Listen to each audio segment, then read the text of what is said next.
Welcome to Fantasy Football Today Dynasty. I am your host, Heath Cummings, joined by my good friend, John Bosch, and we have a special episode for you today. We get a lot of emails, tweets, questions about, hey, I want to start a Dynasty League, but I don't know what I'm doing. Well, we've got the guy here to help you do that. The commissioner of all commissioners, John Bosch. Thank you for being here today. Well, thank you for that intro. That's obviously not true. I strive to be Scott or Ryan when I grow up, but I've learned a thing or two from them, so hopefully I'm doing okay. My people seem to enjoy my league, so I think I do all right with commissioning. You do all right. How many leagues are you the commissioner of? So yeah, Thomas just asked that, and I don't know because I didn't go and count it up, but I think it's around 20.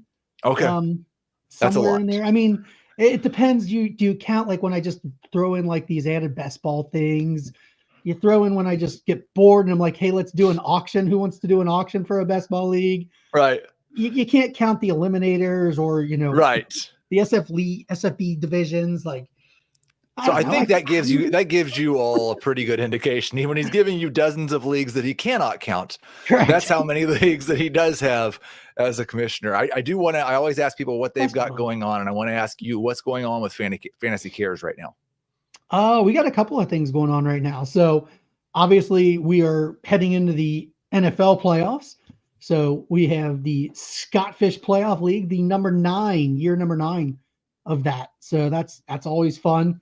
It's a one-timer league where you donate, you get your invite into it, and then each week you get to pick players to fill a lineup. Mm-hmm. Can't use them again though. Once you use them once, that's it. So prizes to give away for that. We'll have SFB spots to give away. Probably jerseys or something too. We've started enjoying giving away jerseys, so I'm sure there'll be prizes like that in addition to the SFB tickets. And then we partnered up with your old home, Football Guys. Yes. He's a football guy. So Football Guys has agreed to match donations up to $10,000, which is awesome. So we have that campaign going on too. That one is fantasycares.org/giveback. And what you do is you donate. You pick a player that you enjoyed this season, and we're collecting some money. Football Guys is matching it, and then Fantasy Cares will donate it. So your donation goes a little bit further. We picked a bunch of players in their charities that they support or their foundations, things like that. And so we've been able to raise a lot of money with that. It's great. Good stuff. I always appreciate that. I always remember people go on Twitter, follow Fantasy Cares, go to YouTube, subscribe to their channel. They give away a lot of cool stuff. And more importantly, we do a lot of good stuff in terms of just, raising money for important causes. Let's jump into what we're here to talk about on today's show. We will talk about setting up your first Dynasty League. We're also going to talk about our favorite format and settings, probably not the same as what we would recommend for a beginner, or maybe it is. And then we're going to talk about building unique into existing leagues. How do you make small changes? I've got a league that's been going on for 20 plus years now, and I'm the commissioner. I've been the commissioner the last 5 years.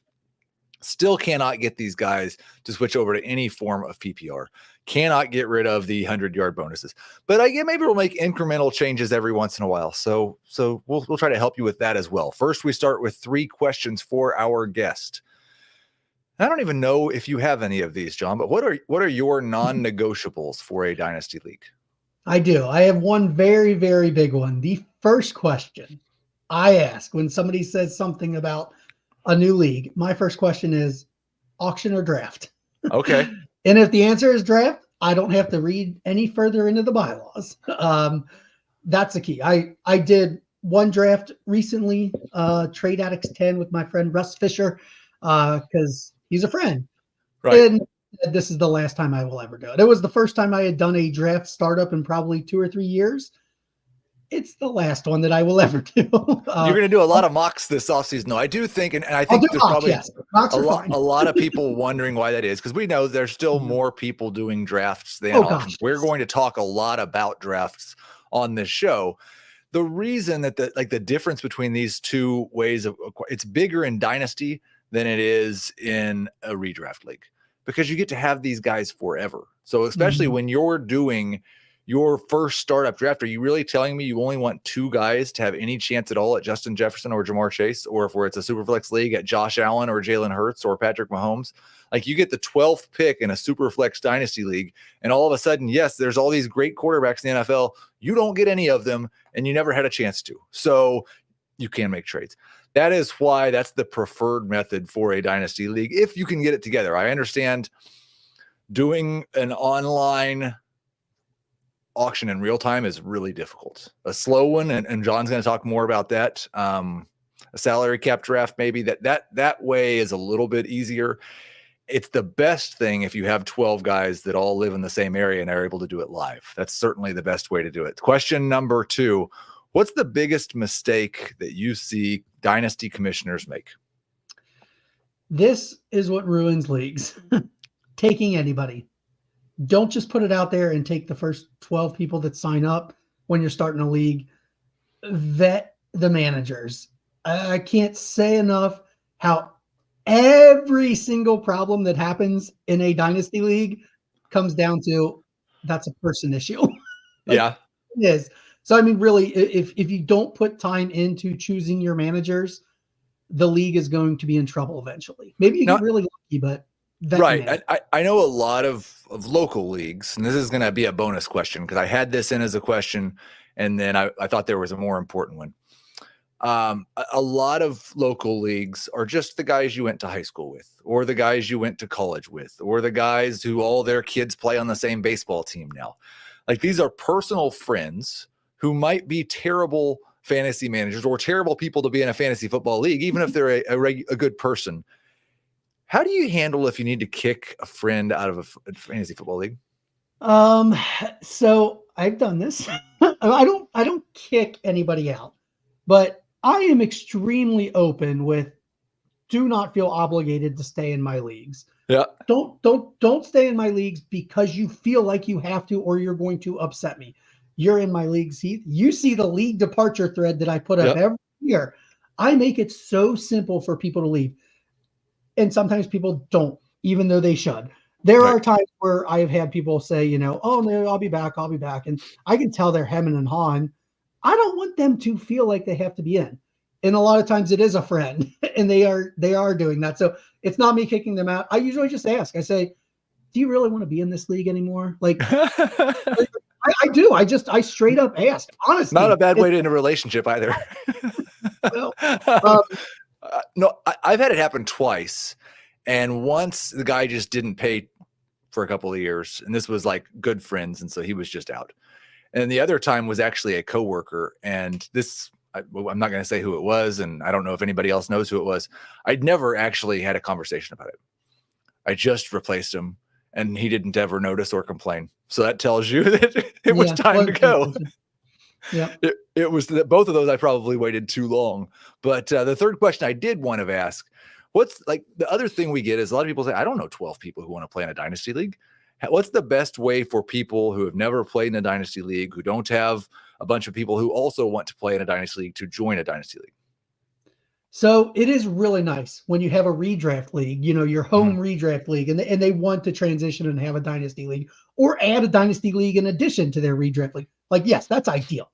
And it is really fun if you have a home redraft league that also then plays a home dynasty league, because you have a bunch of crossover and it leads to a lot of fun. But it is tough to find that because it's a lot more interest level, we'll call it, for dynasty. You have to work. You have to do a little more work. Twitter is great. There are plenty of ways to do that. There are forums like on Dynasty League Football. Dynasty Nerds has a huge community.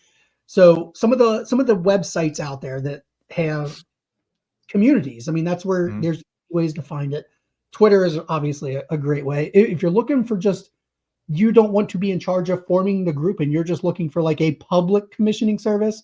I mean, obviously our friend Scott Fish runs Safe Leagues, and they're a public dynasty league, basically. They run a ton of them. So that's an easy way to go find a dynasty league and jump in.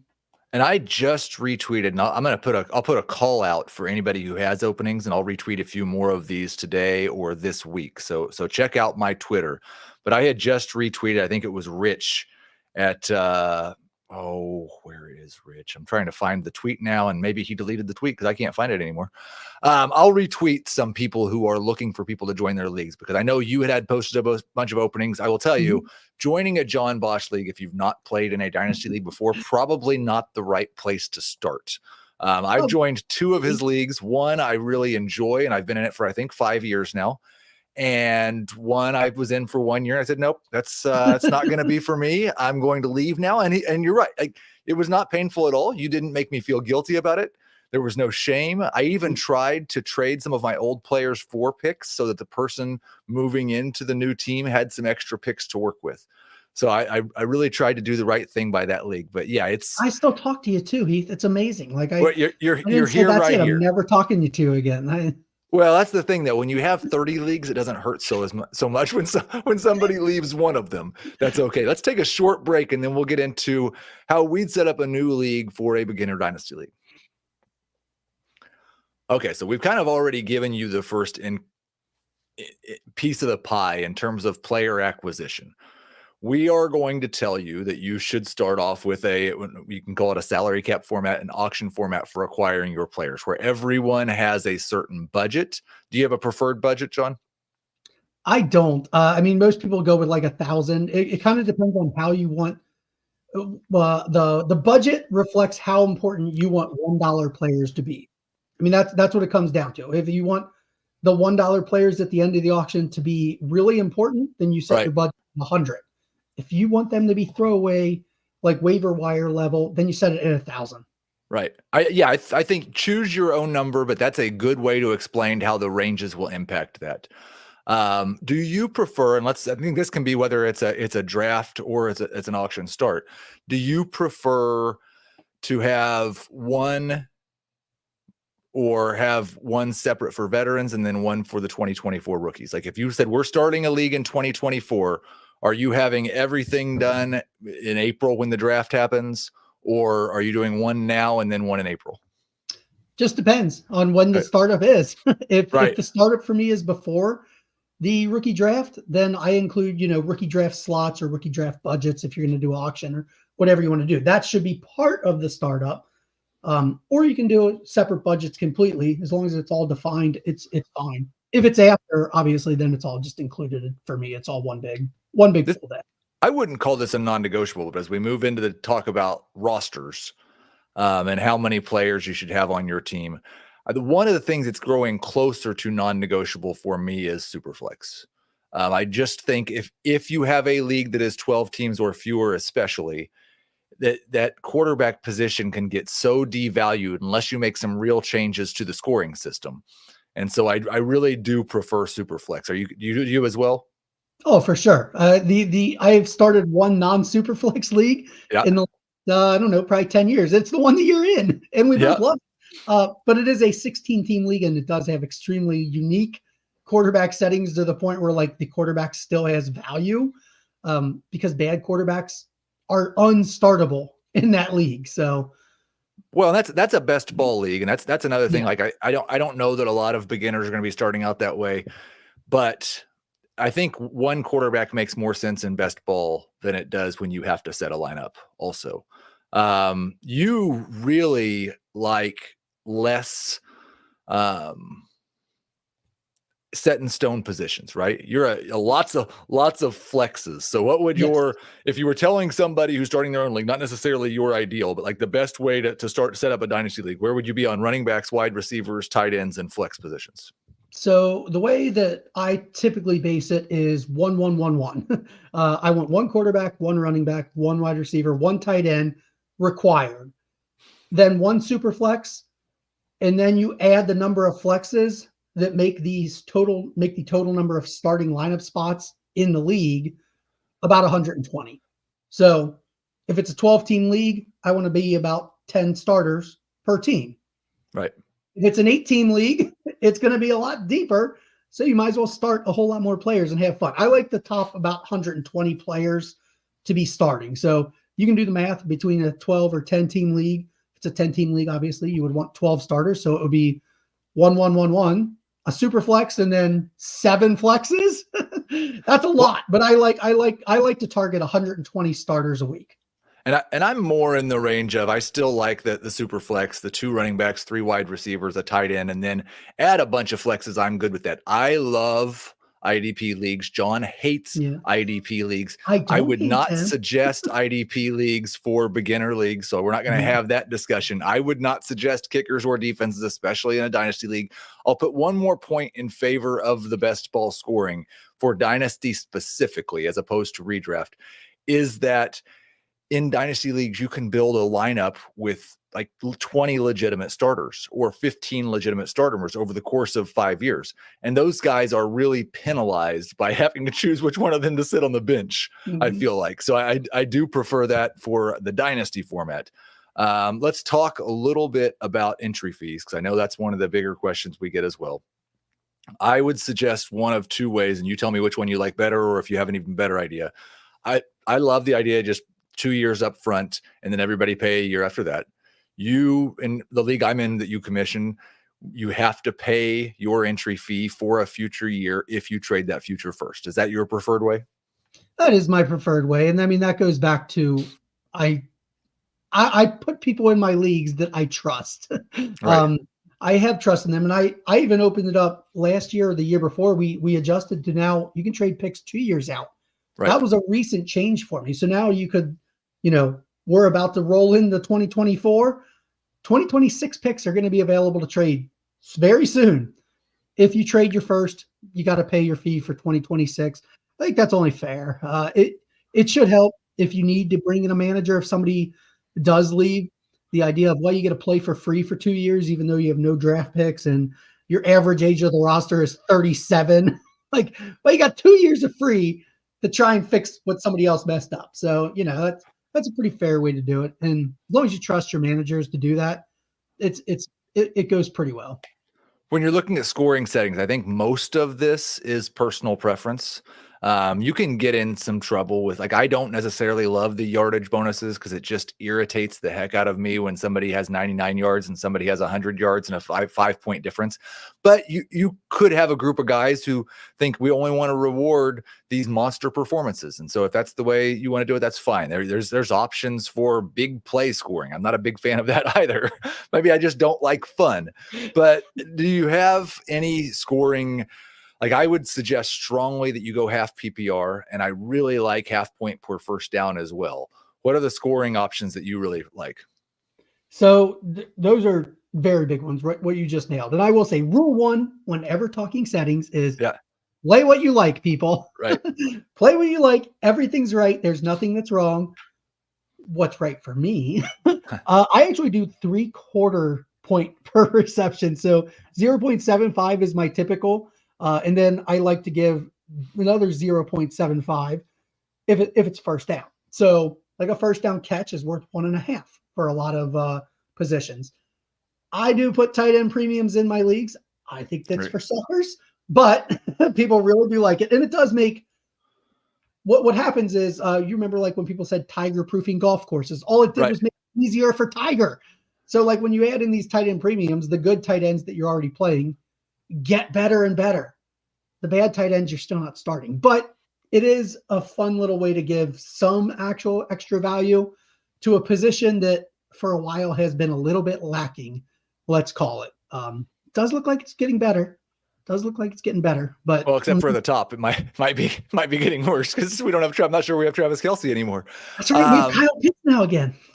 We do in theory possibly have Kyle Pitts again. I want to run something by you because I have kind of a theory that you need to, like, if you're talking about a league that's 10 or 12 or 14 of your friends and 2 or 3 of you really try a lot harder than everyone else, and everyone else wants to play and you want to keep the group together, you want to have fun, I think you probably need to move scoring away from what I prefer. What I prefer, like I said, 99 yards, 1 yard, there should be 0.001 difference between those. That really, in my opinion, rewards the skill aspect of it, which Mhm. there's skill and luck. It's always balancing those 2 things. In my opinion, if you've got a really unbalanced league, you probably want to have more luck factored in. You want those other guys to have somewhat of a chance so that they keep playing. because I have definitely seen leagues that were started with friends where 3 or 4 of the guys became really diehard fantasy football managers. The other guys didn't, and the league falls apart. There are ways that you can lean into that luck aspect. Anything that rewards touchdowns more heavily and yardage less, receptions less, that tends itself more towards luck. And I think the yardage bonuses are less predictable. That probably tends itself more towards luck. Do you agree with that in theory? And are there any scoring changes that you think either favor the skill side or the luck side more? Yeah, I mean, that you nailed it, because you're rewarding those that understand that like volume wins fantasy and things like that versus just random luck plays. I lose a lot to variance. I hate variance. It bothers me. My guy didn't get that 40-yard touchdown. He just had 3 catches for 50 yards, but he didn't get 1 for 40. So why did I score less? Yes, I am very much like you, that I prefer to reward the consistent production over the course of time. Right. I do think either way, it ends up short term, small sample. Those that rely on variance might have some success, but long-term wise, I think usually the people that put in the work, even in a variance or luck heavy scoring system, I think it still eventually works its way out. Now, But I will say fun along the way. So I totally get that. Right. And I love variance, because variance is the reason that 60 or 65 or 70 million people are playing this game now. Yes. Because if the best players always won, not near Yep. as many people would play this game. So Correct. I'm a big fan of variance, except for when it costs me championships, which it Yes. does seemingly every year. Let's talk, speaking of variance, it's a good time to transition to playoffs, because when you get to week 14, 15, 16, 17, it really is just that 1 week of how did it go. So I know you had a thread on this a while back about whether you should have half, more than half, or less than half of teams make the playoffs. What's your preference? My preference, because a 14-team league is kind of my ideal size, is 6 players. I don't like 50% of the league getting in. In leagues that I run that are 12 teams, 50% of the league gets in. Even though I don't like it, that just works out. So that's why I like a league that's a little bit bigger. I like a 14-team league. It makes it a little bit harder to compete. It makes everything just a little bit harder in a 14-team league. And only 6 get into the playoffs then, as opposed to right. So that's my ideal setup. Yeah, I think 4 for a 10 team makes a lot of sense. For 12, it just doesn't, like, I don't like 12. I'd love 5, but there's no way that makes sense for working the playoffs. I do like, we have a 14-team league and I do 7, so it's still 50%. But the reason I do it is I like that extra advantage that it gives the best team in the league.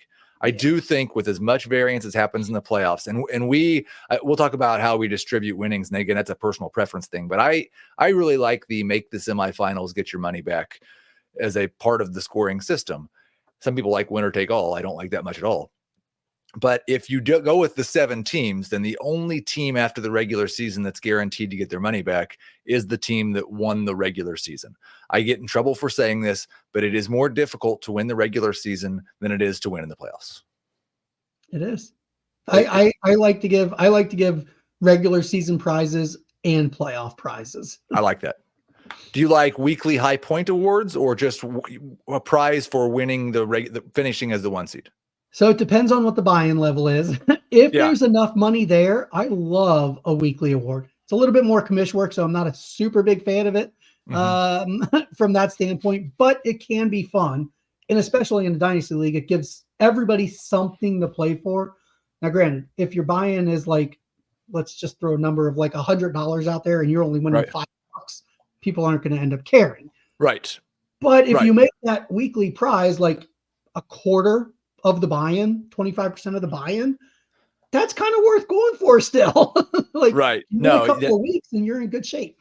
Yeah, exactly. Yeah. So I like that a lot. When it comes to determining who makes the playoffs, how many spots are you giving to record? How many spots are you giving to points? How many spots are you giving to, we're going to talk about all play here in just a second. I'm not sure if you're going to suggest that for a first-time Dynasty league, or if you're going to suggest that for the league that you prefer, but how are you determining playoff spots? Yeah. So for a first-time Dynasty league, you're right. for me, with 6 teams going in, I think it should be 4 based on record. I would save 2 spots for points. If you only save 1, that's good, but you might as well save 2, and that's better.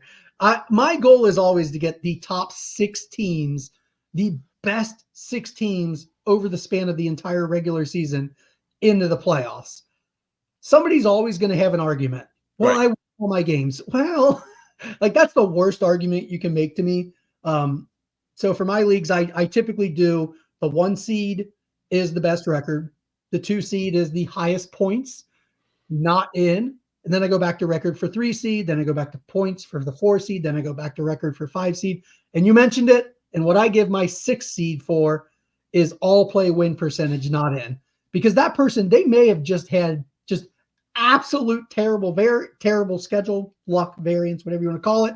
They have a terrible record, so they're not getting it on that. Maybe their points, they just didn't have the blow up week, but like they consistently outscored people throughout the season, but never had massive weeks, so they didn't get that big bonus right there. So for me, that's what I prefer to use now. And I will say, in every league that I use it in, I do feel every year we get the top 6 teams in. Anybody that gets booted out based on that, once you really look at how they're, arguing, well, my record was so much better. Well, you had some pretty easy games. Yes, I really like the way that the FFPC does it. Now, there's only 4 teams that make the playoffs there, but the 1 seed is the best record.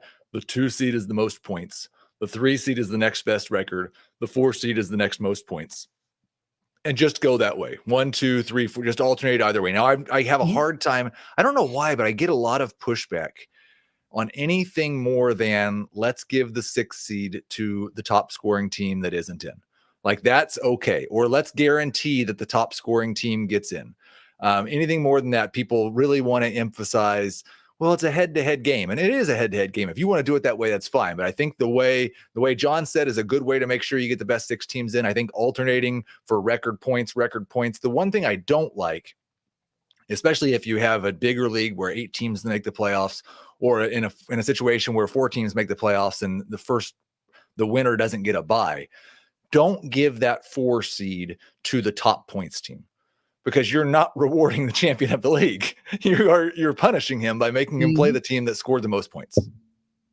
Yeah, completely agree. And I mean, in my leagues, you end up getting to call out your opponent. So in all my leagues, the top 2 seeds get a bye.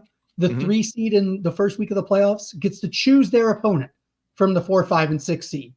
And then the next week, the 1 seed gets to choose their opponent from the remaining teams. Because you're right, I don't want to punish the 1 seed or the 3 seed. That's an absolute punishment to give them the best team that just didn't have the best record. Right. Now we've got a question not in the regular chat, but in the private chat. Thomas sends us a question, and it's a good one. League median scoring.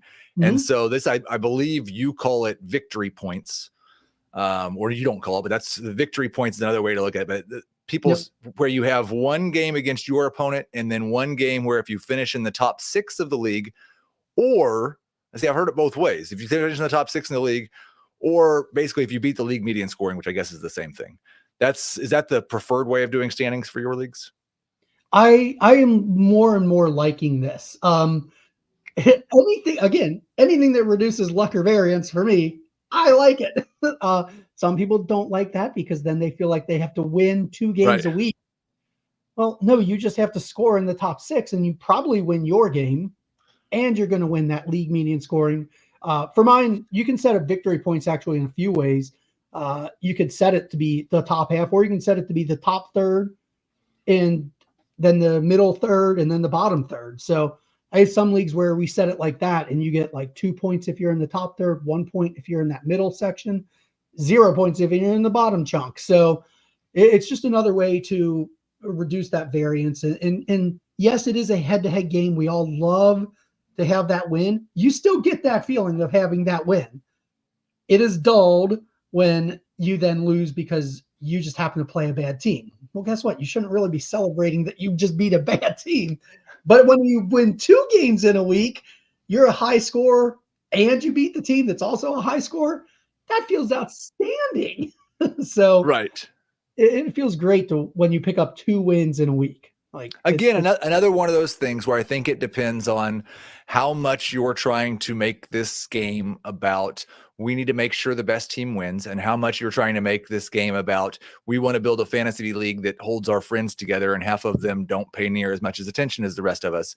They're probably going to get really weirded out by this idea of league median scoring. But if you've got 12 guys who are really into fantasy football, I think that is the best way to do it. I want to transition here a little bit, unless you think how are you determining? Let's go one more thing for people who are just doing draft leagues.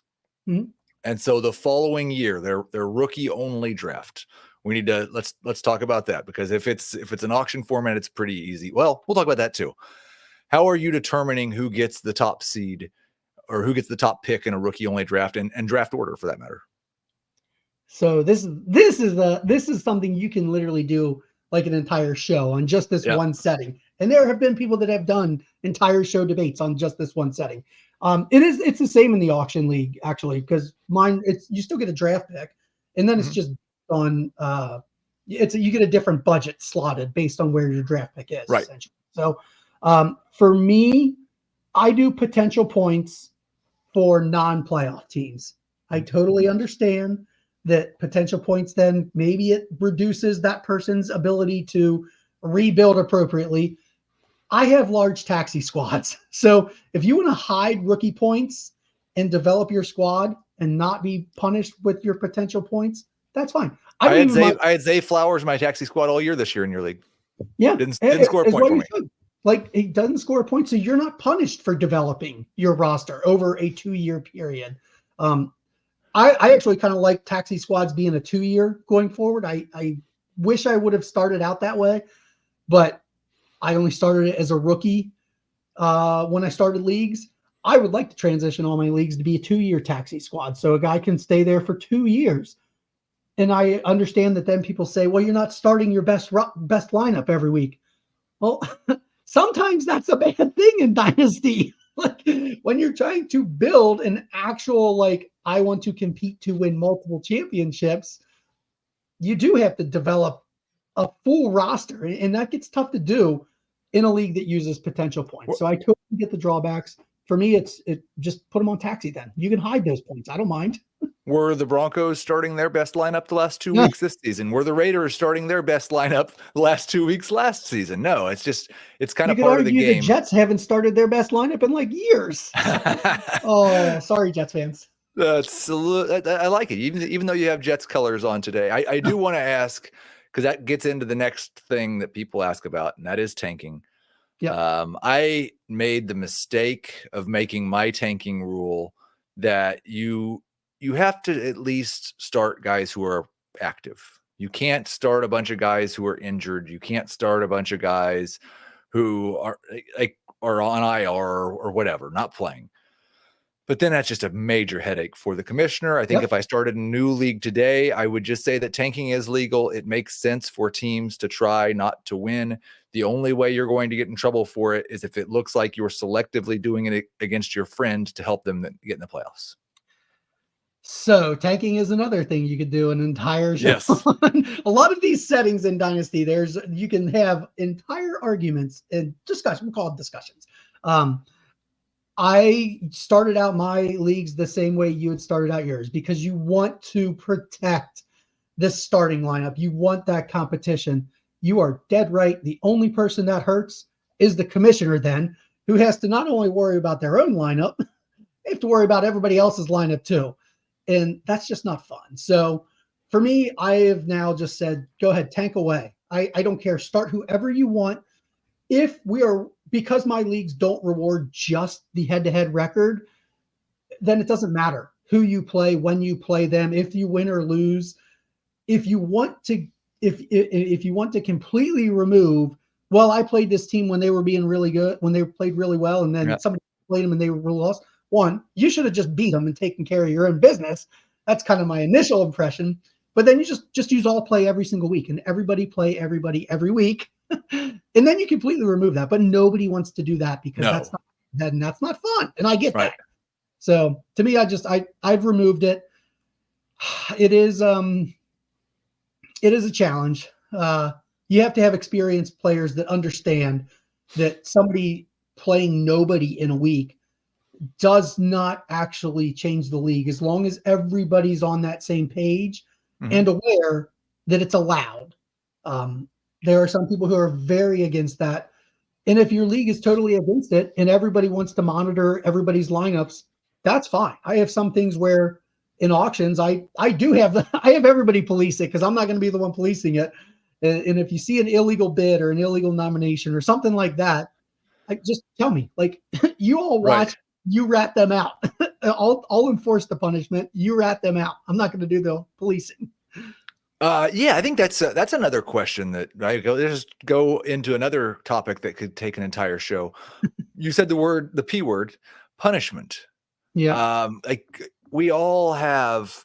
There's two types of guys who might get in this place. The guys who just aren't paying enough attention and keep making the same mistakes, and the guys who every single rule that you set, they are going to be trying to take advantage of it. And they're going to be doing it in the most annoying possible way to the commissioner, because it's always going to be in the gray area. It's never quite a full black and white violation, but then sometimes it gets into that. So when you say punishment, what sort of things do you punish for? What sort of punishments do you lay out? So as a manager, I operate and live and love the gray area. I will go right to that line. I don't cross lines. Rules are set. Boundaries are set. I will always operate within the boundaries of any league, but I will make sure that I know what those boundaries are, and I will push them whenever I can. Because I am that person as a manager, I really do try and write my rules as a commissioner to combat me as a manager, if that makes sense. The easiest way to do punishments, which they suck. I mean, I'm never going to say like I'm going to kick you out of the league over something. I don't like that. Except for collusion. Collusion. Oh yeah, Chad. That's not even a punishment. That's an instant. Look, if you're cheating, you're not in this league anymore. I'm never talking to you again. You are blackballed like that. If somebody ever cheats to win, I mean, you're not winning that much money. Like you should not be trying to cheat to win any of these leagues, because you're playing for the wrong reason then. So no, collusion, totally different thing. But with punishments, things for me, it's like if you just mess up because you didn't read the rules, that's going to bother me. If you didn't pay attention, or if you aren't making something that's legal, you mess up on a bid when I've told you, make sure you're paying attention to how you're bidding, stuff like that. Usually you're just going to end up losing a little bit of your auction budget. Yeah. I like that. You're going to lose like your 4th round draft pick if you do something.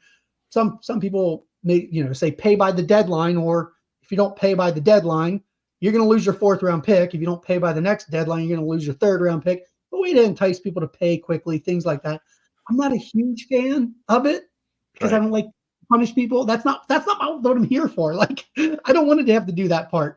But there are times where I will. Usually it's auction budget in mind, and it's never anything severe. I mean, you lose like 5, 10, 25, 100. And then in a lot of my bylaws, it says, if you get to this point, you're going to have a discussion with me. Like, you're coming to the principal's office. I mean, is there anything left for somebody starting a new dynasty league that you think that we may have left out or that we need to cover? It's got to be fun. Yeah. Above all, I mean, like, we play this game because it's fun. Make sure you have people in your league that want to have fun playing this game. For me, there's a couple of ways to form leagues.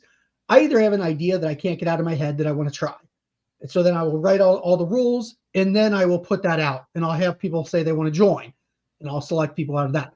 Or there's a group of people that I want to play with. So I will talk with them, we'll form the group, and then say, well, what kind of a league do we want to play?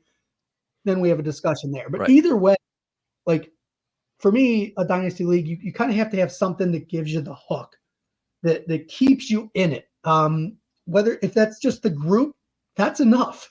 Like that is legit enough. I played in leagues where the settings are, somewhat vanilla, we'll call them standard, whatever you want to call it. Right. really fun group, that's what matters. Like, you got to have fun playing this game. You're going to put a lot of time that you shouldn't put into this. We could probably be doing a million other things with our lives, right? That's the famous opening to the league. Right. I just thought of one more thing that we definitely left out: trade Okay. deadlines. Another thing that could have been an entire show. The league that I'm in with you, obviously, we do not have a trade deadline. My favorite trade that I ever made was 3 or 4 years ago. It was the first year that Michael Thomas got hurt. When I traded Michael Thomas away for Cooper Kupp, who wasn't Cooper Kupp yet, and still didn't win the championship, and was just crushed for like 6 months because I couldn't believe that I gave up Michael Thomas for Cooper Kupp. And then Cooper Kupp was the best wide receiver in fantasy football, and Michael Thomas was never good again. That happened week 17. So for a new league, would you still stick with the idea of no trade deadline? I would. Okay. I unilaterally changed all of my leagues a few years ago because all my leagues used to have a trade deadline. Again, this was for my own protection as a commissioner. I thought, again, play as you want. Rule number 1, play as you want. I'm not attacking anybody. You got to say that because like people get real mad about the trade deadline discussion.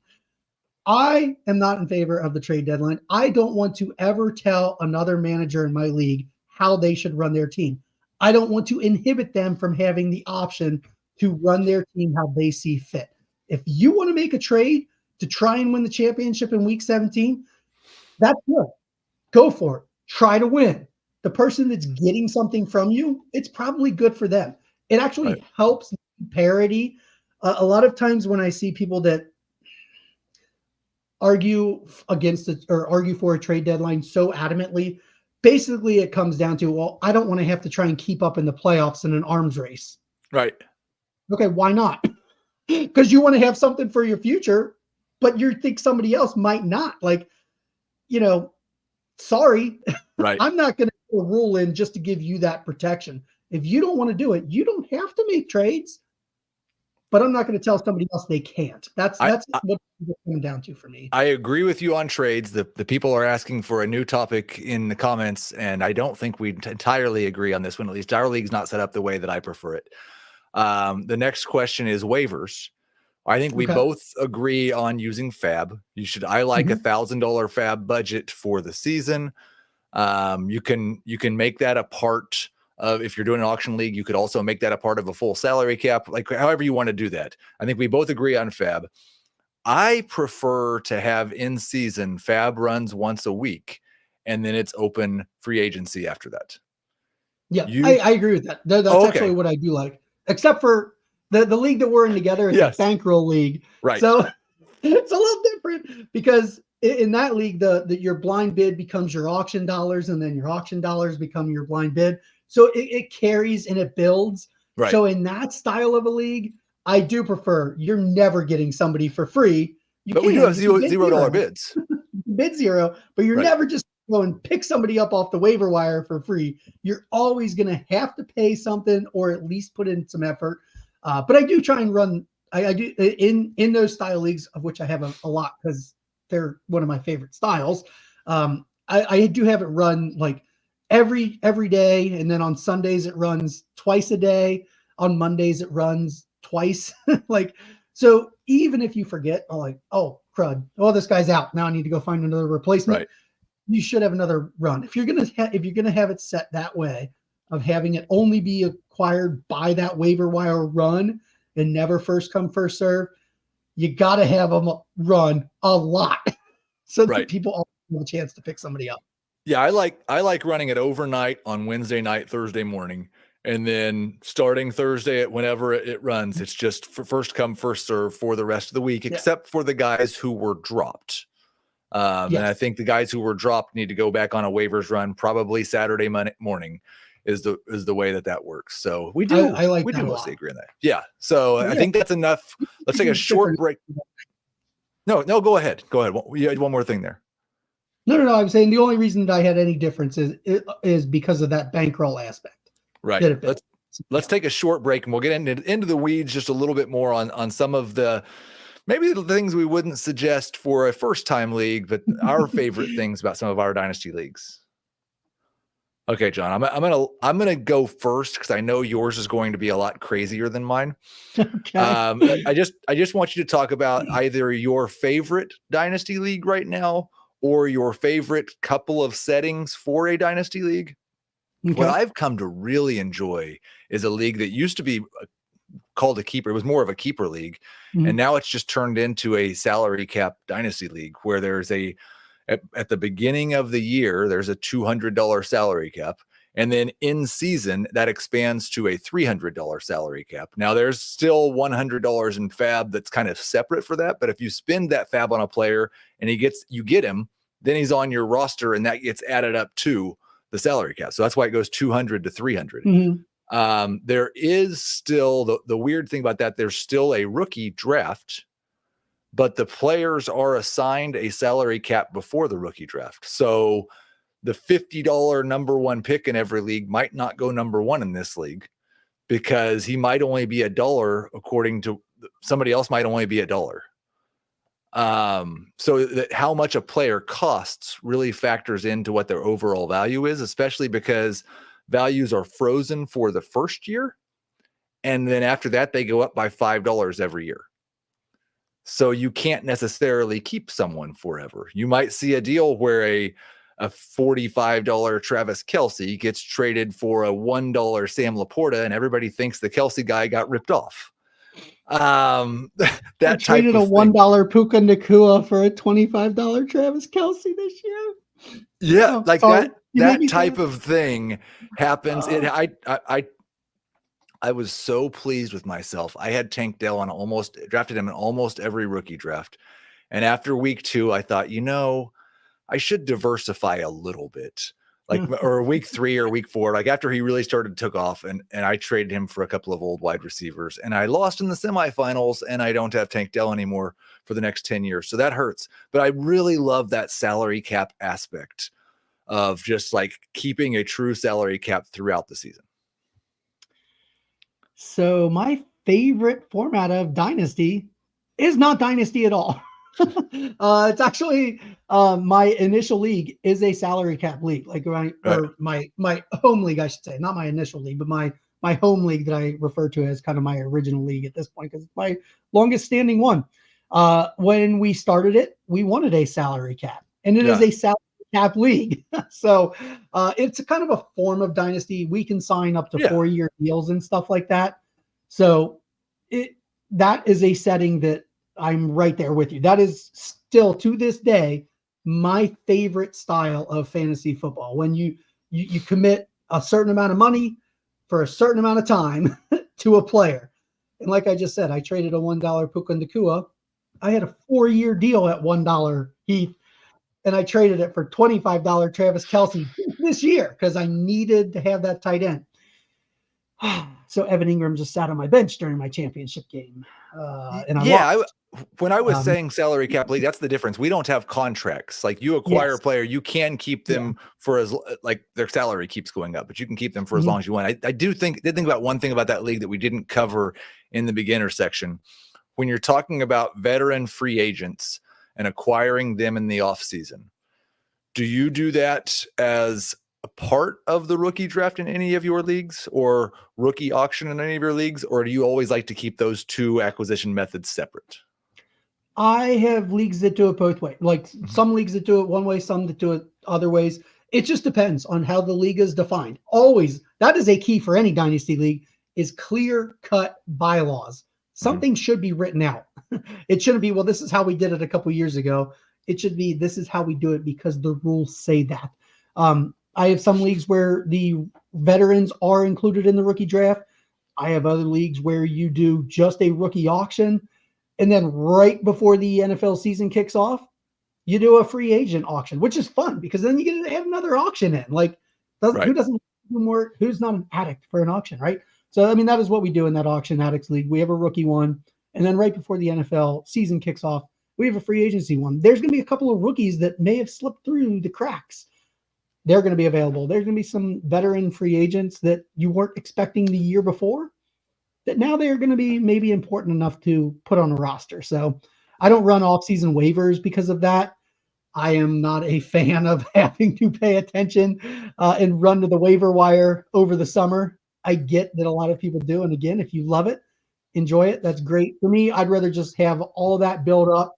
You know, if there is a big signing of a guy that's not on your rosters and he's on the waiver wire, you're going to get to see people get excited for that rookie or for that free agent auction when all of a sudden this guy's going to be available. And that's fun. Yeah, I did change one of my leagues where we had off-season acquisitions, and I understand why people want to do it. They say it's a year-round game, and true, that's fine. If I was doing that, I would have waivers only, and I would run waivers only once per week. But what I really like is when you get to whether it's the first week of training camp or the last week of training camp, whenever you want to open it up, and then all of a sudden, oh, Puka wasn't taken in our rookie draft, or James Robinson wasn't, Isaiah Pacheco, like those guys. And then seeing the bidding that goes, it brings a little excitement to the beginning of the season. And how much, like, do you want to just go ahead and throw all your fab this season on this guy who's gotten a bunch of training camp buzz, but we haven't actually seen him play in a real NFL game? I love that aspect of it. So I agree with you entirely. I prefer really no free agent acquisition. I do put free agents in the rookie draft. In our YOLO league, we've got a 6-round rookie draft. And about round 3, round 4, we start seeing some of the veterans go. I'm perfectly fine with that. But there's no adding players for the next 3 or 4 months until we get to training camp. And then we get to see people go bananas. And sometimes they turn into Puka Nacua. And sometimes they turn into guys, so I can't remember their names because they didn't ever actually do anything in the NFL. I was really wondering what name you were going to pull there, because I was going to be impressed if you remembered somebody that blew up and then blew away. Well, the name that comes to my mind first, I'm not sure he actually blew up enough because I was one of the guys hyping him. My second year at football, guys, I thought it would be a great idea. I'm going to go to Chiefs training camp. I'm going to tweet out what's happening at camp, yada, yada, yada. I fell so hard for John Baldwin, and he made some superstar catches at camp that year. And I don't know that he ever had 500 yards receiving in an NFL season. That's okay. Let's talk real quick. You mentioned bylaws. That's not something we said at the top, and we probably should have. You should have a full list. It doesn't have to necessarily be on the site you're playing it. Some leagues the bylaws are in a Google Doc, but everyone has access to it, and they're able to go find it.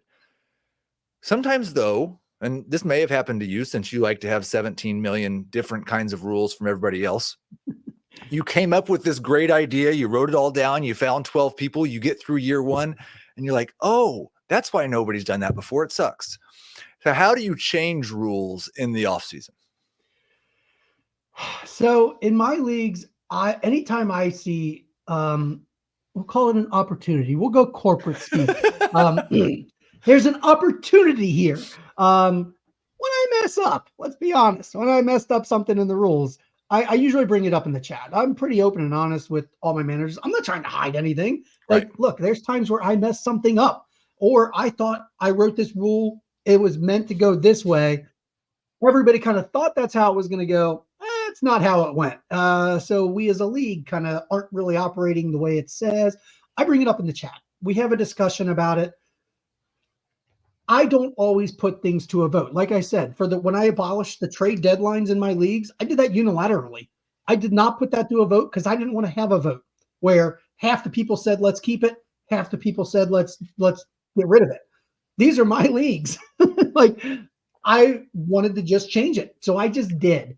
There are some things, a lot of times where if there's setting things, little things, I'll put those to a vote. But ultimately, as the commissioner, I have to have managers that trust that I'm going to do the right thing for the leagues. And this is adopted from Scott Fish, the best interest clause that is in there. It's in every single one of my bylaws. Like, when there is something that needs to happen quickly, I will just take care of it. Usually it starts a discussion in the chat. I gauge the temperature, of everybody's feelings. If there's some things I already suggested in a couple of leagues where in Auction Addicts, I threw it out there. Like, should we transition to Superflex? There's a few people that pretty quickly shot back. Not every league has to be Superflex. And I was like, okay, that's not going anywhere this year. So I don't need to have this discussion. I don't need to put it to a vote. That discussion ended rather quickly. I think you brought up a really good point there, because those two examples you gave, the trade deadline and the Superflex, one of those changes is, if it's made anytime in the next year or two, is going to have a big competitive change on the league.